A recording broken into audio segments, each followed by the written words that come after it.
Okay? Now, I did announce that I have a mentoring program, but I cannot announce the price yet. So you'll have to wait for my announcement sa email. Okay? I will just give you an extension. Maybe hanggang Monday ang decision ninyo. Basta there's no website to go to join the mentoring program. There's no link to join and there is no price yet. Okay? I gave you the details of the mentoring program and all the things that it contains. I'll just give you an email. So if you're not yet subscribed to the website where you get, make sure nakasubscribe kayo. It's jhilario.com/vertical. Yun yung doon ko ilalagay lahat ng announcement ko. Alright? jhilario.com/vertical. And if you're not yet subscribed, make sure you are subscribed there. Lagay ko dito lang. Ha? And then doon mo malalaman yung details kung paano sumali doon sa mentoring program ni Jumar. Alright? So, posibleng personal AdSense name, company account yung niya. Sylvia, tanong, pwede bang personal name yung AdSense, company name ang YT channel name? Yes, Sylvia, the company name, a YouTube channel name can be as simple as 1, 2, 3, 4, I love Superman. I think ganon. YouTube channel name is just any name. Yung may-ari ng AdSense, that's a name of a person. All right. Jessica asks, pwede bang maghalo ng normal video at saka mga shorts? Yes, pwede naman. Siyempre naman. Pwede ka rin mag-shorts lang lahat. Ang hindi mo gagawin, gagawa ka ng mga habang videos katulad nito. Kasi dapat shorts lang. Okay? Walang money masyado dun sa long videos. The world is going to shorts. You should be used to making shorts by now. Yes, last 10 minutes. If you have questions, please let me know now na po. I'm just looking around for the other places. Wow, look at this. Tumitingin ako ng mga questions sa Facebook sa nila. Baka meron. Alright. Anong account ko yung yung kailangan mo, Jeanette? Ita-type ko yung account. Hi, Christina King. Yes, may recording to. Plus, it's also in YouTube. Yes, isang channel. Gusto mong mag-try na iba-ibang topic sa isang channel. That's actually fine sa simula. Sa simula, go ahead and experiment on the different kinds of topics in one channel. Okay? Pero later, pag alam mo na what works for you, tanggalin mo na yung ibang videos na na hindi patok doon sa channel. Okay? YouTube gusto niya kasi na yung channel mo talks about one thing. Pero when you're starting, you don't really know what that one thing is. Yes? So okay lang. Hindi pa sure. Okay lang, iba-ibang klase. Okay? So ito yung website, no? jhilario.com/vertical. You subscribe to this so you get the details paano sumali sa mentoring program, which has a fee, obviously. Okay? Okay.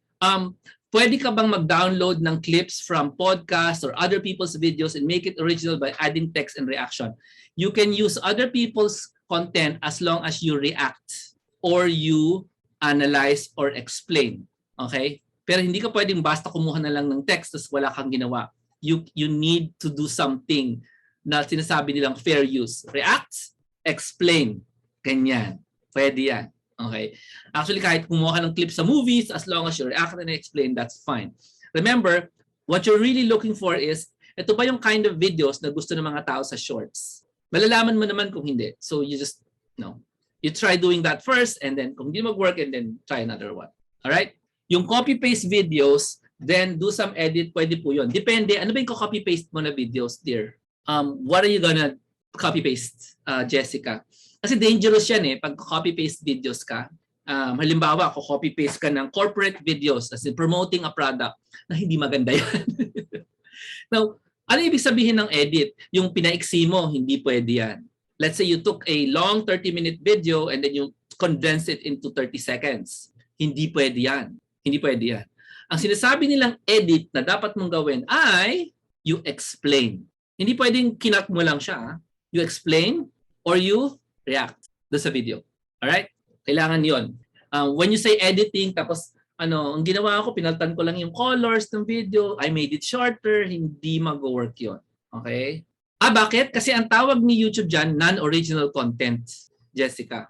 Ang gusto niya, bigyan mo siya ng original content. Ang ginawa mo, binigyan mo siya ng video na gawa ng iba, tapos pinaiksi mo lang. Okay, ganon.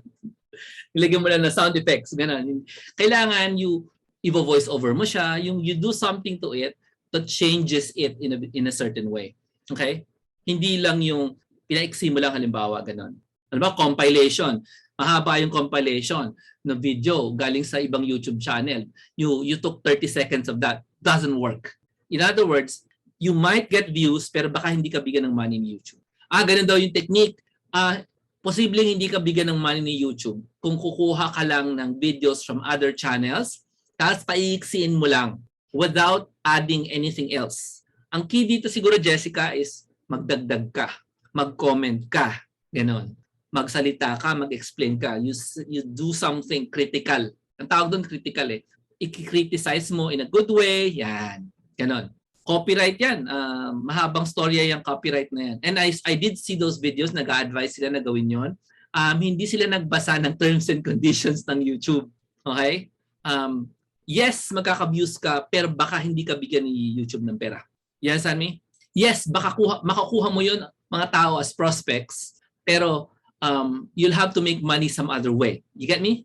Like me, no? May akong YouTube channel na 2,000 ng followers plus, pero I don't receive money from YouTube. I make money some other way. Ganon. Yun. Thank you po. Thank you, Jessica, for the questions. Very appreciated so much. Eric also. Sino ba mga tanong dyan? Jeanette, thank you so much also. Share this for anyone you know na gustong makahanap ng paraan para ma-push sila to create videos for 2022. This project is only for 2022 para kumita ka. Tanong ni Everly Grace, paano kung sharing about Bible verses or quotes? It depends. Walang problema ang Bible verses or quotes, Everly. Gawa ka ng shorts, tingnan mo kung may papansin. Kasi nga sabi ko, when you create shorts, you don't create shorts kasi trip mo lang. Pakitype nga, napaka-inspiring. You do not create shorts kasi trip mo lang. Ang gagawin mo, pumunta ka muna sa YouTube, tingnan mo, kung meron bang gumagawa ng mga videos na may mga Bible verse and quotes. Meron ba? Marami bang nanonood? Marami bang views? Wala. Most likely, wala ding manonood sa'yo. Ganon. Depends on how they did it. Now, pag nakakita ka, uy, Bible verse, ang ganda ng pagkagawa, gayahin mo, paano nila ginawa. Alam mo yung ganon, yung iba gagawa ng mga magagandang quotes. Pero, lalagyan nila ng music na tan tan tan tan tan tan. So daming nanonood. Gets? Ikaw, ang ginawa mo, Bible verse, ang music yung pag ganun pala, hindi trip ng tao. Tapos yung quote na pinili mo, hindi pa ganun ka-challenging. Yung quote na nakita mo sa YouTube, yung nakaka-challenge ng puso na quote. Tapos yung music yung parang may tumatakbo. So kung nakakita ka ng ganung video na maraming views, 100,000 views, gayahin mo yung style, gayahin mo yung music, gayahin mo yung quote, find a quote like it, or you could use the same quote and then make it into a 30-second short. And then, mas maganda yung likelihood na yung short na gagawin mo, magiging sikat. Thousands of views. Many thousands of views. Tens or hundreds of thousands of views. Yun ang goal natin eh. To create 50 videos na meron man lang 10,000 and above na views yung bawat isa. Ganon. I know we like to put whatever we want into YouTube. Ganon. You can go ahead and do that. Pero the smartest thing to do is look for what people like first and then do something like that. Yun yung tamang approach. So you do not waste time. However, kung yung puso mo is nag-overflow, gusto mong ilagay talaga itong YouTube short na to kahit 3 lang manonood, go for it. Go for it, you know, baka magustuhan nila later after a few months. Okay? Thank you so much, Everly, for the question. Last question, I only 1 hour, 1 minute left. If you have any questions, right now, it's, sige na, go for it na, sabihin nyo na. I will do another show on Monday nights para sa mga tao. Telling you all the details about the mentoring program. Thank you so much for joining this show, Vertical VideoChallenge. So exciting na I stumbled upon this grant, no? $100 million pinamimigay YouTube. Gawa ka lang ng shorts na gusto ng audience niya. Yun ang condition, na the audience of YouTube must love your shorts. So they give you a part of this one. Okay? They give you a part of this one. Okay? And I'm telling you, our small secret, kukunti lang ang sumasali dito sa project na to. Nag-start lang to nung August last year lang. August, wala pang 1 year. Kukunti ang sumasali sa 100 million project. Na they're giving away the money. Few people are joining. Why don't you join? Why don't you join? And in the process, makakakuha ka ng followers, subscribers, emails, and prospects. Diba? Maganda yon. Magandang prospect yung focus mo, hindi kumita ng pera para bentahan sila.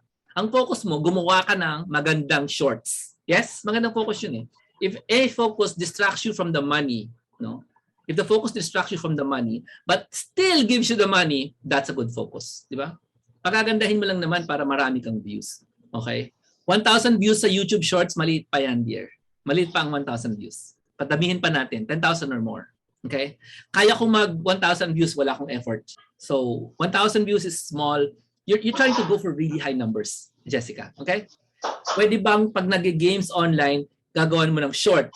Kung maganda lang siguro yung pag nag-research ka, I can teach you how to do research sa mentoring program. But I'll tell you now, kahit anong topic sabihin nyo, tumingin muna kayo sa YouTube kung meron bang ganong klaseng shorts. Tapos gagayahin nyo lang yung style. Ganun lang yan. Okay? Ulitin ko, Ayan Fruelda, how do you get views and subscribers? Before you create the video, you go to YouTube Shorts, look for videos in your own topic, let's say online games. Look for really popular ones like 100,000 views, 20,000 views. What they do, copy what they do. Ano, how do you get more views and subscribers? That's how you do it. Ano ang nag-work sa YouTube? Kopyahin mo lang. Gayahin mo lang, i-model mo. Ganun lang. Ganun lang. Dadami ang subscribers and followers mo. Okay? Kumbaga, nag-work na yung style na yon, no? Huwag ka nang gumawa ng sarili mong style. Kopyahin mo na lang. Ang promise ko dun sa mentoring program, which I'll announce tomorrow by email, no, is that I will give you the templates na pwede nyo gamitin para pag gagawa. Kailangan nyo gumawa ng ganong klaseng video, meron na kayong template. Ayun. Pwede nyo akong padalhan ng video, gagawa ko kayo ng template. Ayan. Okay? So anyway, that's the time we got for today. Thank you so much for joining me into this brand new Vertical VideoChallenge. I hope you're excited. I'm so excited also. Kung techie ka, gawin mo na. Binigyan na kita ng shortcut ng mga do's and don'ts today. If you did not listen, please replay this para hindi kayo magkamali. Okay? And make sure you subscribe to my newsletter which tells you the details of the mentoring program and our show on Monday. Same time, 8 o'clock. Okay? joinhilar.com/vertical. Thank you so much. And please stay tuned. No? Sali kayo sa newsletter na yan para pag mayroon akong announcement, pwede kayo ma-inform. Okay? God bless. Thank you so much. All na God bless. Trivia lang, yung election prayer kanina sa feast, kami ang nag-voice over. So kung member kayo ng feast kanina, 7:30, may election prayer. Panoodin nyo yun, yung election prayer, Novena. Voice over ko yun. Okay, God bless. Thank you so much. Sir, maraming salamat po. God bless. Replay this. This video is also on Facebook under Jomar Hilario. Hanapin nyo na lang. Okay, thank you guys. Thank you, sir. Nahanap ko yung end. How do you end a Zoom? Wala na naman. Saan na tinago ng nanay mo yung end button? Yung makita. It's here somewhere. Oh, there you are. Okay, bye. Bye-bye.